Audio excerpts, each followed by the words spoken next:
Chapitre 15. Quelque chose dont il n'était pas autorisé à parler. Tengo sortit du Mugi-Atama et erra au hasard des rues, perdu dans ses pensées. Puis il prit sa décision et se dirigea vers le petit jardin, le lieu où il avait découvert pour la première fois que 2 lunes brillaient dans le ciel. Il grimperait, comme il l'avait fait alors sur le toboggan, il lèverait de nouveau les yeux vers le firmament. Peut-être pourrait-il voir les lunes? Peut-être lui confierait-elle quelque chose? Quand donc était-il venu dans ce jardin? Se demandait-il en marchant. Il n'arrivait pas à s'en souvenir. Le flux du temps avait perdu de son uniformité. Tengo avait du mal à estimer l'éloignement temporel. Mais cela s'était sans doute situé au début de l'automne. Il se rappelait qu'il portait un t-shirt à manches longues. À présent, on était en décembre. Un vent froid entraînait des foules de nuages en direction de la baie de Tokyo. Comme s'ils avaient été faits de mastic, ils s'aggloméraient en masses compactes aux formes indéfinies. Dissimulées à l'arrière-plan, apparaissaient parfois les 2 lunes. La lune familière, jaune, et la petite nouvelle, verte. Toutes les 2 des lunes gibbeuses, décroissantes. La petite avait l'air d'une enfant qui se cache près des jupes de sa mère. À peu de choses près, elles occupaient la même position que lorsqu'il les avait vues la première fois, comme si elles étaient restées immobiles, dans l'attente du retour de Tengo. Le jardin nocturne était désert. La lumière du lampadaire à mercure baignait le paysage de lueurs plus blafardes que l'autre fois, et il faisait beaucoup plus froid. Les branches des feuillets de l'orme évoquaient d'anciens ossements blanchis, restés exposés au vent et à la pluie. C'était une nuit où une chouette aurait pu ululer. Mais bien entendu, il n'y avait pas de chouette dans un jardin de Tokyo. Tengo mit le capuchon de sa fine parka, enfonça les mains dans les poches de son blouson en cuir. Puis il grimpa sur le toboggan, s'adossa contre la rambarde et leva la tête pour observer les 2 lunes qui émergeaient ou se cachaient parmi les bancs de nuages. À l'arrière, des étoiles scintillaient en silence. Les souillures imperceptibles demeurées dans le ciel de la métropole avaient été balayées par le vent. L'air était pur et transparent. Combien y a-t-il d'êtres humains, s'interrogeait-il, qui, comme moi, ont remarqué qu'il y avait 2 lunes? Tengo réfléchit. Fukaeri, évidemment, car c'était elle qui avait initié le phénomène. Probablement. En dehors d'elle, dans l'entourage de Tengo, personne n'avait semblé avoir noté que le nombre de lunes avait augmenté. Peut-être les gens n'y avaient-ils pas encore fait attention? Ou bien, puisqu'il s'agissait d'un fait notoire, n'avaient-ils pas à en parler? En tout cas, Tengo n'avait interrogé personne là-dessus, à part l'ami qu'il avait remplacé à son école. Il était même plutôt vigilant à ne pas soulever la question, comme s'il s'agissait d'un sujet moralement incorrect. Pour quelle raison? C'est peut-être ce que souhaitent les lunes, songea Tengo. Cette seconde lune était un message qui lui était personnellement destiné, et peut-être n'était-il pas autorisé à partager l'information avec qui que ce soit. Pourtant, c'était là un raisonnement étrange. En quoi le nombre de lunes pourrait-il constituer un message personnel? Et qu'aurait-elle voulu lui transmettre? Tengo voyait plutôt dans ce phénomène une énigme complexe. Mais qui diable lui proposait cette énigme? Et qui lui interdisait d'en parler? Le vent s'engouffrait entre les branches de l'orme avec des sifflements aigus, comme des soupirs déchirants exhalés entre les dents d'un homme en proie au désespoir. Tengo resta assis, les yeux levés vers les lunes, à écouter les hurlements du vent qui finirent par lui devenir inaudibles jusqu'à ce que son corps soit complètement transi. Tout cela ne dura peut-être qu'une quinzaine de minutes. Non, sans doute un peu plus longtemps. Il avait perdu la notion du temps. Son organisme, bien réchauffé par le whisky, avait à présent gelé. Il s'était figé et durci comme une pierre ronde solitaire au fond de la mer. Par vagues successives, les nuages étaient balayés vers le sud.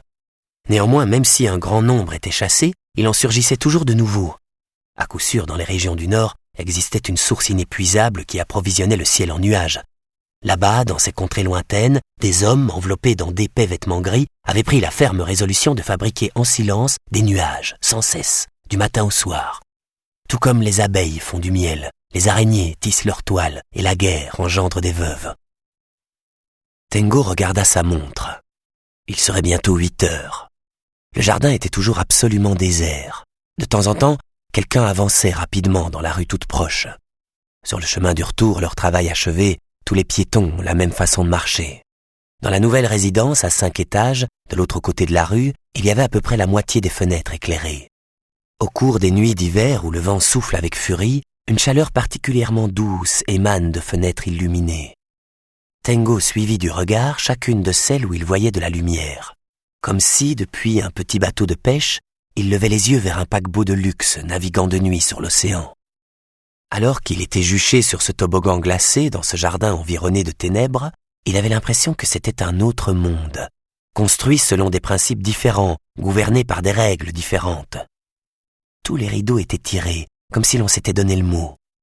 Derrière, les gens menaient une vie parfaitement ordinaire et connaissaient sans doute la paix du cœur et le bonheur. Une vie ordinaire. L'image que se faisait Tengo d'une vie parfaitement ordinaire était des plus stéréotypées. Elle manquait d'épaisseur et de nuances. Un couple, des enfants, peut-être 2, la mère portait un tablier, une marmite fumante, une conversation à table. L'imagination de Tengo, là, se heurtait à un mur. Une famille ordinaire. De quoi pouvait-elle bien parler au dîner? Lui, en tout cas, n'avait aucun souvenir d'avoir bavardé alors avec son père. D'ailleurs, plutôt que d'un dîner, c'était davantage des moments qui convenaient à l'un ou à l'autre, durant lesquels ils enfournaient en silence des aliments. Quant à ce qu'ils avalaient, il aurait été difficile de le qualifier de vrai repas. Lorsqu'il eut achevé d'observer la série des fenêtres allumées dans l'immeuble résidentiel, il reporta le regard sur le duo de lune, la grande et la petite. Mais il eut beau attendre, aucune des deux ne s'adressa à lui pour lui dire un mot.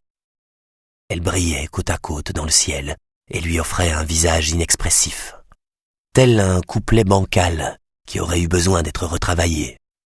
Pas de message ce jour. Voilà tout ce qu'elle lui transmettait.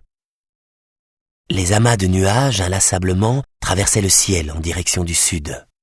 Des nuages de formes et de grosseurs diverses s'en venaient puis disparaissaient.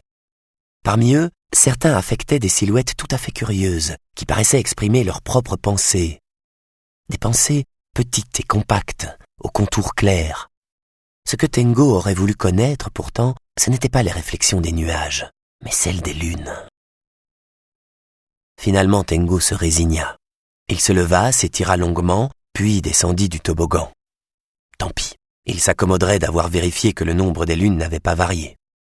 Les mains enfoncées dans les poches de son blouson, il sortit du jardin et se dirigea à grandes enjambées lentes vers son appartement. Soudain, il pensa à Komatsu. Il fallait qu'il le rencontre. Il fallait au moins qu'ils mettent au point ensemble un certain nombre de choses. D'ailleurs, Komatsu lui avait dit qu'il voulait lui parler. Tengo lui avait laissé le numéro de téléphone de l'hôpital de Shikura, mais l'éditeur ne l'avait pas appelé. Dès le lendemain, il tenterait de le joindre. Auparavant, il irait à son école, car il fallait qu'il lise la lettre que Fukaeri avait confiée à son ami. La lettre de Fukaeri, non décachetée, était simplement déposée dans le tiroir de son bureau. Une lettre très courte, à l'intérieur d'une grande enveloppe. Fukaeri l'avait écrite sur une demi-feuille de papier quadrillé, à l'aide d'un stylo-bille bleu, de sa calligraphie particulière qui évoquait des caractères cunéiformes. C'était une écriture qui aurait davantage convenu à une plaque d'argile qu'à du papier écolier. Tengo savait qu'il lui avait fallu beaucoup de temps pour rédiger cette lettre. Il l'a lue et l'a relue. Elle devait partir de chez Tengo, immédiatement, notait-elle, étant donné que « nous sommes observés ». Tel était le motif de son départ. À ces 3 endroits, sous les mots, elle avait tracé de gros traits avec un crayon à la mine tendre et épaisse. Une manière de souligner à coup sûr éloquente. Elle n'expliquait pas par qui ils étaient surveillés et de quelle manière elle en avait connaissance. Dans le monde où vivait Fukaeri, semblait-il, il ne fallait pas exposer les faits directement. À la manière d'une carte signalant l'existence d'un trésor amassé par des pirates, les choses ne devaient être évoquées que sous forme d'allusions ou d'énigmes, ou d'une manière déformée et lacunaire, comme dans le manuscrit original de la chrysalide de l'air. Néanmoins, ce n'était pas l'intention de Fukaeri de parler par énigme ou par allusion. C'était son mode d'expression le plus naturel. Elle ne pouvait transmettre ses pensées et ses images qu'avec ce vocabulaire-là et cette grammaire-là. Il fallait se familiariser avec son style si l'on voulait avoir des échanges avec elle. Pour décrypter un message de Fukaeri, on devait mobiliser toutes ses capacités et tous ses talents, remettre chacune de ses paroles dans un ordre normal et suppléer les manques. Tengo s'était habitué à ce type de communication et commençait par tenir pour vrai ce qu'elle annonçait. Lorsqu'elle disait « nous sommes observés », il estimait qu'il l'était en effet. Quand elle avait le sentiment qu'elle devait partir, il était alors temps pour elle de s'en aller.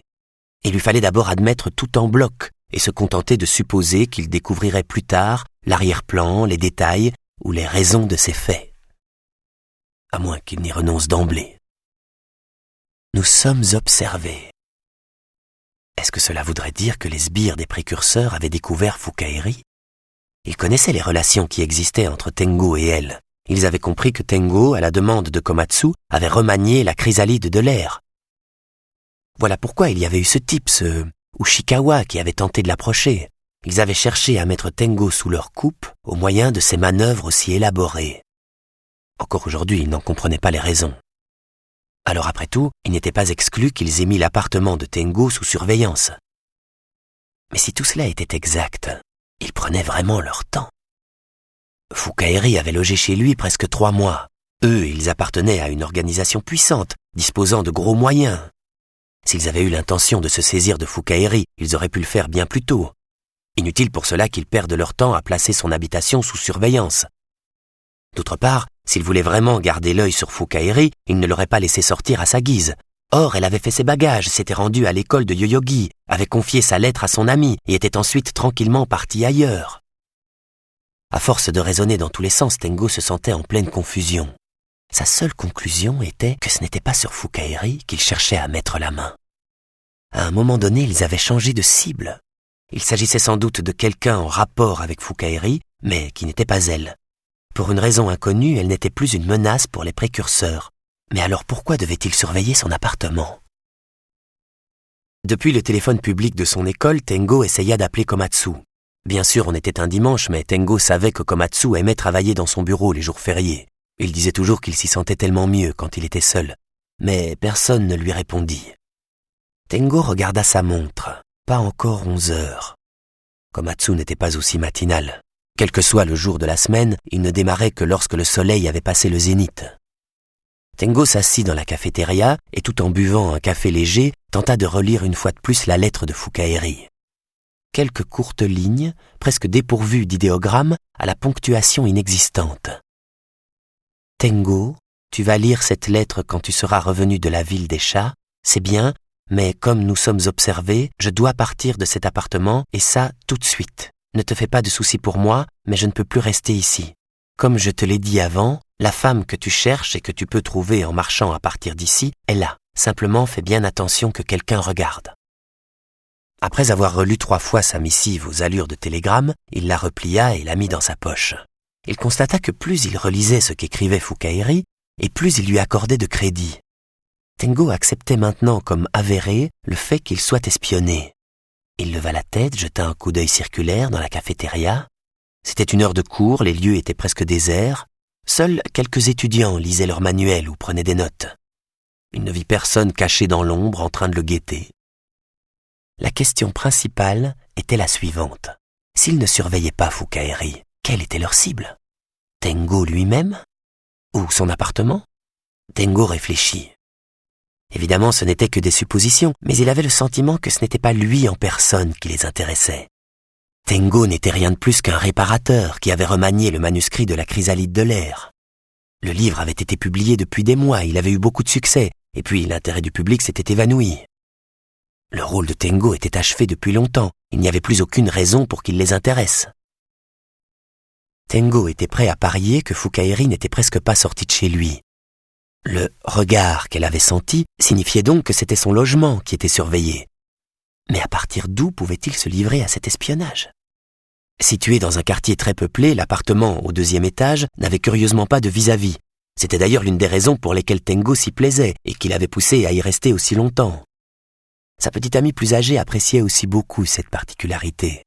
Elle disait souvent « Il n'a strictement rien d'attrayant, mais il est étonnamment calme, comme l'homme qui y habite. » Juste avant la tombée de la nuit, un grand corbeau venait sur le rebord extérieur de la fenêtre. Fukaeri lui en avait d'ailleurs parlé au téléphone. Le corbeau se posait sur l'espace étroit destiné à recevoir des pots de fleurs, et avec vigueur, il frottait contre les vitres ses ailes d'un noir brillant. C'était devenu une règle quotidienne pour ce corbeau que de passer chez Tengo un moment avant de rentrer au nid. Il semblait entretenir un certain intérêt pour l'intérieur du logement. Il faisait rouler précipitamment ses grands yeux noirs, et depuis les interstices des rideaux, il récoltait des informations. Les corbeaux sont des animaux intelligents. Ils sont très curieux. Foukaeri avait dit qu'elle parlait avec celui-là. Il était pourtant invraisemblable de penser que le volatile ait été envoyé en mission de reconnaissance. Mais alors, d'où l'espionnait-on? Sur le chemin du retour, Tengo entra dans un supermarché où il acheta des fruits, des œufs, du lait, du poisson. En rentrant, son sac de provisions dans les bras, il s'arrêta devant l'entrée de l'immeuble et lança un regard circulaire aux alentours. Il ne remarqua rien d'inhabituel. C'était toujours le même paysage. Les fils électriques qui pendaient en l'air comme de sombres entrailles, le gazon du jardinet desséché par l'hiver, les boîtes aux lettres rouillées. Il tendit l'oreille, mais il ne perçut rien d'autre que la rumeur incessante, semblable à un bruissement d'ailes lointain, propre à la métropole. Il rentra chez lui, rangea ses provisions, puis il s'approcha de la fenêtre, ouvrit les rideaux et inspecta le panorama extérieur. Au bout de la rue, il y avait 3 petites maisons anciennes, à un étage, habitées par des gens âgés. Le type de vieillards acariâtres qui détestent le moindre changement, qui ne font jamais entrer un inconnu chez eux. De toute façon, même si quelqu'un avait pris le risque de se pencher depuis l'étage de leur maisonnette, il n'aurait aperçu qu'une partie du plafond de son appartement. Tengo referma la fenêtre, fit chauffer de l'eau et se prépara du café. Il s'assit à sa table, but sa tasse de café en songeant aux divers scénarios possibles. Quelqu'un qui n'est pas très loin le surveillait. Et Aomame se trouvait dans un lieu qu'il pouvait rejoindre d'ici à pied, ou bien elle s'était trouvée. Ces 2 faits auraient-ils un lien, ou serait-il le résultat d'un pur hasard? Il avait beau réfléchir tant et plus, il n'aboutissait à aucune conclusion. Telle une malheureuse souris à qui l'on aurait bouché toutes les sorties d'un labyrinthe en lui laissant seulement humer l'odeur du fromage, sa réflexion tournait en rond. Il renonça et parcourut les journaux qu'il avait achetés au kiosque devant la gare. Le président réélu à l'automne, Ronald Reagan, avait appelé le premier ministre Yasuhiro Nakasone Yasu, et celui-ci, de son côté, l'avait appelé Ron. Il y avait des photos des 2 hommes. Ils avaient l'air de 2 entrepreneurs en bâtiment en train de se consulter pour substituer aux matériaux prévus des produits pas chers et de mauvaise qualité.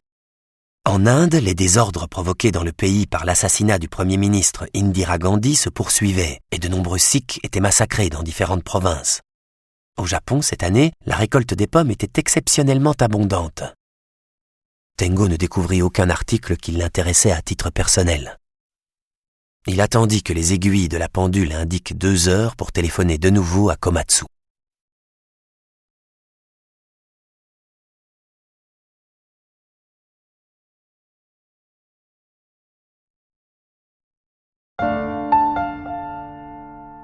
Il fallait bien 12 sonneries pour que l'éditeur se décide à répondre.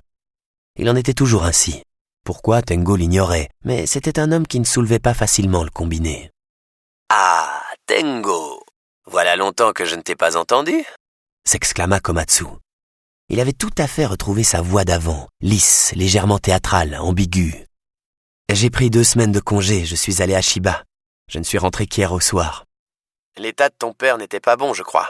C'était sûrement pénible pour toi. »« Pas tant que ça. Mon père est dans le coma et moi je suis simplement resté là à tuer le temps en le regardant. Sinon j'ai continué à écrire mon roman dans le ryokan où j'étais descendu. »« Oui, l'homme vit seul et meurt seul également. C'est tout aussi difficile. » Tengo changea de sujet. « Vous m'aviez dit que vous vouliez me parler durant notre dernière conversation. Cela fait déjà longtemps. »« Ah oui, » fit Komatsu. « Écoute, Tengo, j'aimerais en effet te voir tranquillement. Tu as le temps ? » S'il s'agit de quelque chose d'important, le plus vite sera le mieux, non ? Oui, sûrement. Eh bien, je suis libre ce soir. Ce soir, très bien. Moi aussi, je suis libre. 7 heures, ça te va ? Parfait, répondit Tengo. Komatsu lui indiqua un bar non loin de sa maison d'édition. Tengo s'y était déjà rendu à plusieurs reprises. Il est ouvert le dimanche, mais il n'y a presque personne ce jour-là. On pourra bavarder en paix. C'est une longue histoire ? Komatsu réfléchit. Que dire ? En fait, j'ai du mal à voir avant d'en parler si elle sera longue ou courte. Ça ne fait rien. Vous ferez comme il vous plaira. Je m'adapterai. Et puis, nous sommes sur le même bateau, n'est-ce pas ? À moins que vous n'ayez changé d'embarcation. Mais non, répondit Komatsu d'un ton inhabituellement docile. Nous sommes toujours sur le même bateau. Bon, en tout cas, on se voit à 7 heures. Je te raconterai tout ça en détail. Une fois qu'il eut raccroché, Tengo se mit à son bureau et alluma sa machine à traitement de texte. Puis il entra sur son écran tout ce qu'il avait écrit sur du papier au stylo plume lorsqu'il se trouvait au ryokan de Shikura. En relisant son texte, les scènes de la petite ville lui revinrent en mémoire. L'atmosphère de l'hôpital, les visages des 3 infirmières, le vent de la mer qui faisait osciller les pins du petit bois protecteur, les mouettes d'un banc immaculé qui tournoyaient au-dessus. Tengo se leva, tira les rideaux, ouvrit la fenêtre, s'emplit la poitrine de l'air froid du dehors. « Tengo, tu vas lire cette lettre quand tu seras revenu de la ville des chats, c'est bien. » C'était ce qu'avait écrit Fukaeri. Mais l'appartement dans lequel il était revenu était surveillé. Il ignorait par qui et à partir d'où. Et si une caméra cachée avait été installée chez lui? Inquiet, Tengo fouilla partout. Bien entendu, il ne découvrit aucune caméra cachée ou micro-espion. De toute façon, son appartement était vieux et minuscule. Si un appareil de ce genre y avait été dissimulé, forcément, il lui aurait sauté aux yeux. Tengo continua à rentrer le texte de son roman dans sa machine jusqu'à ce que les alentours s'obscurcissent légèrement. Il ne se contentait pas de le recopier tel quel, il le modifiait çà et là, et cela lui prit plus de temps qu'il ne l'aurait pensé. Alors qu'il allumait la lampe sur la table et se reposait les mains, Tengo songea que ce jour-là, justement, le corbeau n'était pas venu accomplir sa visite. Il l'entendait approcher en général, car le volatile frottait ses grandes ailes contre les vitres, grâce à quoi, ici ou là, restaient des traces de gras, comme un code secret qui demandait à être déchiffré. À 5h30, il se prépara un dîner simple. Il ne se sentait pas vraiment d'appétit, mais il n'avait presque rien mangé au déjeuner. Il valait mieux qu'il se remplisse quelque peu l'estomac. Il fit une salade de tomates et d'algues wakame et se fit griller un toast. À 6h15, il enfila sa veste en velours côtelé vert olive sur son pull noir à col cheminé et sortit. Une fois devant l'entrée, il s'immobilisa et il jeta de nouveau un regard circulaire aux alentours. Mais il ne décela rien qui aurait pu attirer son attention. Aucun individu dissimulé derrière un poteau électrique, aucune voiture suspecte stationnée, même le corbeau ne s'était pas montré. Et pourtant, à contrario, Tengo était anxieux. Si tout était aussi normal, s'inquiétait-il, c'est justement parce que, en fait, il était surveillé. La ménagère avec son panier à provisions, le vieillard silencieux qui promenait son chien, et même les lycéens juchés sur leur vélo, une raquette de tennis à l'épaule qui le dépassait sans un regard, ne seraient-ils pas tous des espions habilement déguisés à la solde des précurseurs? Je deviens un peu parano, songea Tengo. Il devait se montrer prudent mais pas exagérément nerveux. Il se dirigea vers la gare à pas rapides. De temps à autre, il se retournait précipitamment et s'assurait que personne ne le suivait. Si quelqu'un l'avait pris en filature, Tengo n'aurait sans doute pas manqué de l'apercevoir. De nature, il avait toujours eu une vue meilleure que la moyenne des gens, une capacité visuelle excellente. Après s'être retourné 3 fois, il fut certain que personne ne le filait. Il arriva au café à 7h-5. L'éditeur n'était pas encore là, et il semblait que Tengo était le premier client. Sur le comptoir, dans un grand vase, était disposée une belle brassée de fleurs fraîches, dont les tiges, tout juste coupées, exhalaient leur parfum alentour. Tengo s'assit dans un box du fond et commanda un verre de bière à la pression. Puis il sortit un livre de poche de sa veste et se mit à lire. Komatsu arriva à 7h15. Il portait une veste de tweed, un pull léger en cachemire, une écharpe également en cachemire, un pantalon de laine et des chaussures en daim. Son allure de toujours. Chaque article de qualité supérieure, de très bon goût, était usé juste au degré adéquat. Ses vêtements paraissaient faire partie de lui. Tengo n'avait jamais vu Komatsu vêtu d'habits neufs. Peut-être dormait-il avec ses nouveaux vêtements? Ou bien se roulait-il par terre avec pour qu'ils aient l'air d'avoir été portés? Ou alors, il les lavait un certain nombre de fois et les laissait sécher à l'ombre. Une fois qu'ils avaient acquis la teinte et l'usure convenables, il les portait en public. Et arborait la mine de celui qui jamais, au grand jamais, ne s'est soucié de questions vestimentaires. En tout cas, telle était sa dégaine, celle de l'éditeur chargé d'années et d'expérience. Il s'assit en face de Tengo et commanda lui aussi une bière à la pression.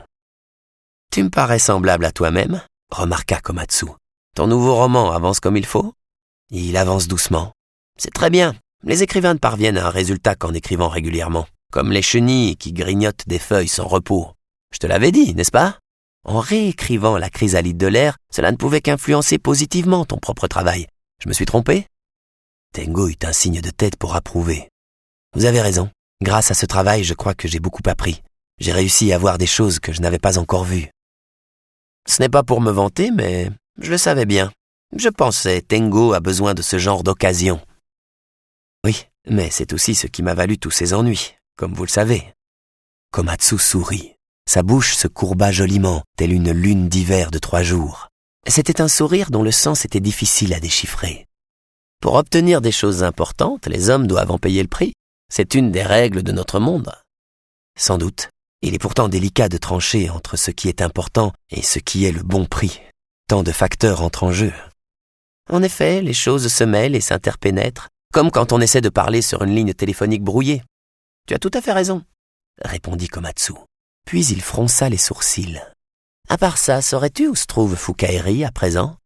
À l'heure actuelle, je l'ignore, répondit Tengo en choisissant ses mots. À l'heure actuelle, répéta Komatsu d'un ton significatif. Tengo resta silencieux. Mais elle habitait chez toi jusqu'à il y a peu, reprit Komatsu. Cela m'est revenu aux oreilles. Tengo opina. C'est exact. Elle est restée chez moi environ 3 mois. 3 mois? C'est long, déclara Komatsu. Tu ne l'as pourtant dit à personne? Étant donné que l'intéressé m'avait demandé de n'en parler à personne, vous y compris, c'est ce que j'ai fait. Et à présent, elle n'est plus là. Exactement. Pendant que j'étais à Shikura, elle est partie et elle m'a laissé une lettre. Et ce qu'elle a fait après, je n'en sais rien.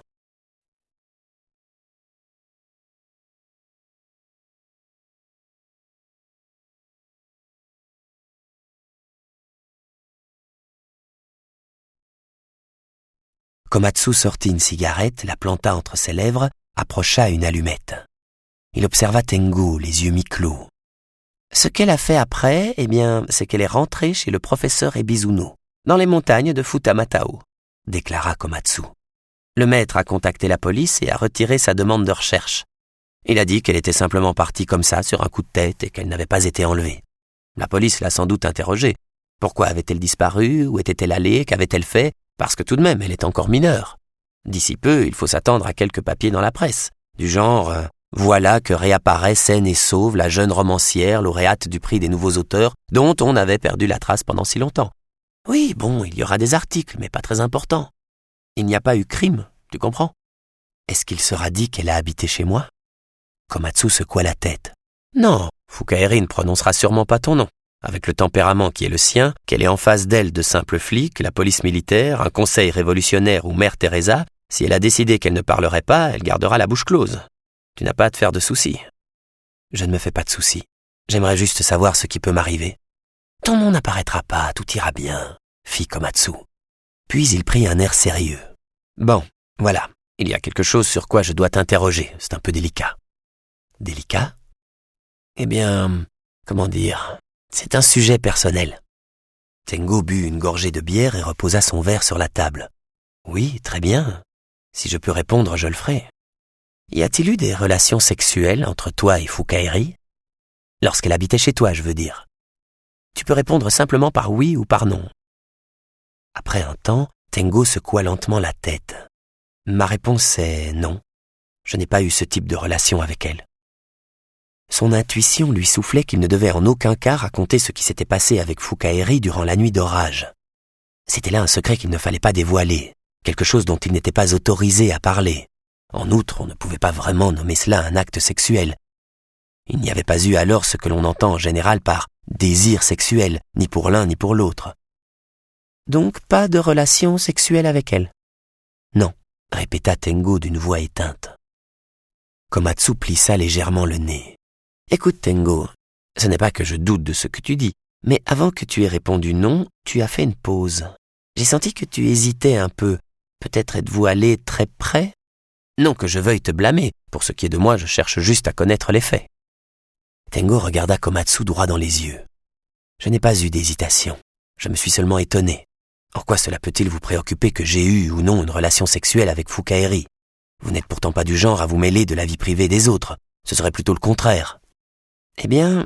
Fit Komatsu, Bon, alors pourquoi cette question devient-elle soudain problématique? Évidemment, Tengo. Au fond, je n'ai pas envie de savoir avec qui tu passes tes nuits ou ce que fait Fukaeri, répondit Komatsu en se grattant l'aile du nez. T'as remarqué juste. Mais nous savons tous que Fukaeri n'est pas faite comme une jeune fille ordinaire. Comment dire? Chacun des actes qu'elle accomplit produit du sens. Produit du sens, répéta Tengo. Bien sûr, logiquement parlant, à l'issue de tous les actes de tous les humains finit par surgir un certain sens, continua Komatsu. Mais dans le cas de Fukaeri, il s'agit d'un sens plus profond. Elle dispose de qualités non ordinaires. Par conséquent, de notre côté, nous devons nous assurer de la réalité des faits qui la concernent. Quand vous dites « de notre côté », concrètement, de qui parlez-vous? Demanda Tengo. Komatsu prit alors un air gêné, ce qui lui arrivait rarement. À vrai dire, ce n'est pas moi qui voulais savoir s'il y avait eu entre vous des rapports sexuels. C'est le professeur Ebizuno. Le maître savait que Fukaeri habitait chez moi? Bien entendu. Dès le jour où elle s'est installée dans ton appartement, le maître a été mis au courant. Fukaeri lui a expliqué où elle était. Ah, je l'ignorais, fit Tengo surpris. Fukaeri lui avait dit qu'elle n'en parlerait à personne. Mais après tout, maintenant, peu importait. J'avoue que pour moi, c'est incompréhensible. Le professeur Ebizuno lui offre sa protection en tant que tuteur. Et en effet, jusqu'à un certain point, il est peut-être normal qu'il fasse attention à ce genre de choses. Mais là, la situation est invraisemblable. Il aurait dû avoir comme souci principal de protéger Fukaeri, de s'assurer qu'elle se trouvait dans un endroit sûr. J'ai du mal à comprendre que le maître ait placé en tête de ses préoccupations la sexualité ou la virginité de Fukaeri. Komatsu tordit la bouche. Oui, j'avoue que je n'en sais trop rien. À moi, le maître m'a seulement fait cette demande. Y avait-il eu des liens charnels entre toi et Fukaeri? Il a voulu que je te rencontre directement et que je vérifie tout cela auprès de toi. Ce que j'ai fait et ta réponse a été non. Voilà, il n'y a pas eu de lien charnel entre Fukaeri et moi, répéta Tengo en regardant Komatsu dans les yeux. Il n'avait pas le sentiment de mentir. C'est parfait. Komatsu mit une Marlboro à sa bouche, plissa les yeux, alluma sa cigarette avec une allumette. C'est tout ce que je voulais savoir. Fukaeri est à coup sûr une fille attirante, mais comme vous le savez, j'ai été entraîné dans tous ces embêtements. Et contre ma volonté. En ce qui me concerne, je n'ai plus envie que ça recommence. En plus, j'ajouterais que je voyais quelqu'un. D'accord, j'ai compris, répondit Komatsu. Tu es un garçon intelligent sur ces questions. Tu as la tête sur les épaules, je transmettrai ta réponse au maître. Désolé de t'avoir interrogé. J'espère que tu ne vas pas t'en faire. Non, pas spécialement. Je m'étonne simplement. Pourquoi faut-il parler de ça maintenant? Tengo marqua une pause. Et l'histoire que vous deviez me raconter? Quand Komatsu eut achevé sa bière, il commanda un whisky soda. Et pour toi, Tengo? Demanda Komatsu. La même chose. On leur apporta leur whisky soda dans 2 hauts verres. Bon, pour commencer, fit Komatsu après un long silence, autant que possible, essayons de débrouiller la partie la plus enchevêtrée.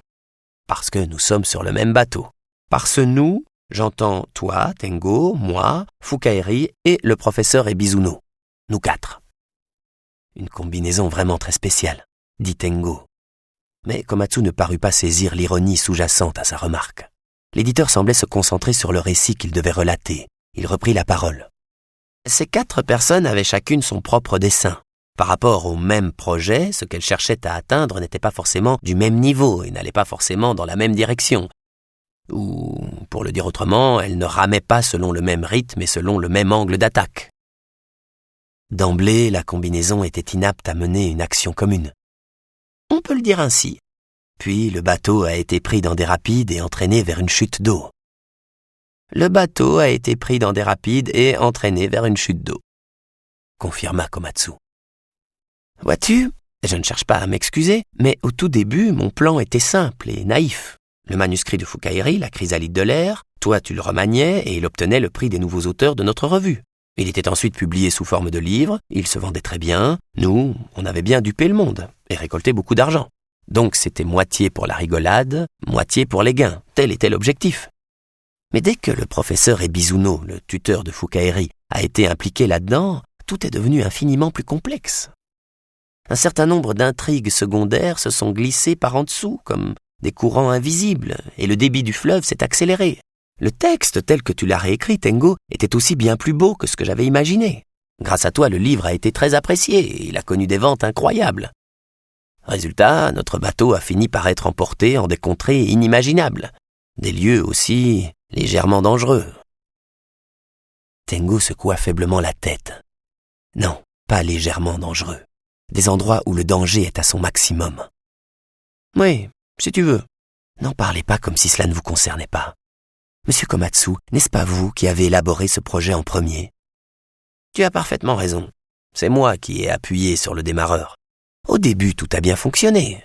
En cours de route, malheureusement, le contrôle m'a échappé. Je me sens responsable, crois-le bien. Et surtout de t'avoir entraîné là-dedans, Tengo. C'est moi qui t'ai forcé à accepter. Mais maintenant, nous devons nous arrêter, changer de cap, nous débarrasser de nos bagages superflus, simplifier le scénario. Nous devons décider de là où nous nous situons et de la manière dont nous agirons ensuite. » Dès qu'il eut achevé sa tirade, il soupira et but son whisky. Puis il prit dans la main le cendrier en verre et en caressa attentivement la surface de ses longs doigts, comme un aveugle qui vérifie précisément la forme d'un objet. « En fait, durant 17 ou 18 jours, j'ai été séquestré quelque part, » déclara Komatsu, « de la fin août jusqu'à la mi-septembre. Ce jour-là, il était midi passé, je me rendais à mon bureau, je marchais dans la rue qui mène à la gare de Gotokuji. Une grande voiture noire s'est arrêtée à côté de moi. La vitre s'est abaissée, quelqu'un m'a appelé par mon nom. « Monsieur Komatsu ?» Quand je me suis approché pour voir de qui il s'agissait, 2 hommes sont sortis du véhicule et hop, ils m'ont fourré dedans. Des types plutôt costauds. L'un des deux m'a maîtrisé par derrière et l'autre m'a fait respirer du chloroforme ou quelque chose comme ça. Ouais, on se serait cru dans un film, sauf que c'était vrai. Quand j'ai ouvert les yeux, j'étais prisonnier dans une petite chambre sans fenêtre. Une sorte de cube au mur blanc. Il y avait un lit étroit, une petite table en bois, mais pas de chaise, j'étais couché sur le lit. « Séquestré ?» fit Tengo. Après avoir fini d'explorer le cendrier, Komatsu le reposa sur la table. Il releva la tête et regarda Tengo. « Oui, j'ai bel et bien été séquestré. Comme dans le vieux film, L'Obsédé. La plupart des gens n'imaginent pas qu'ils risquent d'être kidnappés un jour. C'est quelque chose qui ne leur traverse pas l'esprit. Non ? Pourtant, quand j'étais séquestré, je l'étais vraiment. Comment dire ? Ça allait de pair avec une sensation quasi surréaliste. J'ai vraiment été séquestré. Peut-on croire ça ? » Komatsu observait Tengo comme s'il cherchait une réponse, mais sa question était purement rhétorique. Tengo resta silencieux, attendant la suite de l'histoire. Son verre de whisky, auquel il n'avait pas touché, était couvert de buée. Des gouttes avaient coulé. Le dessous de verre était tout humide.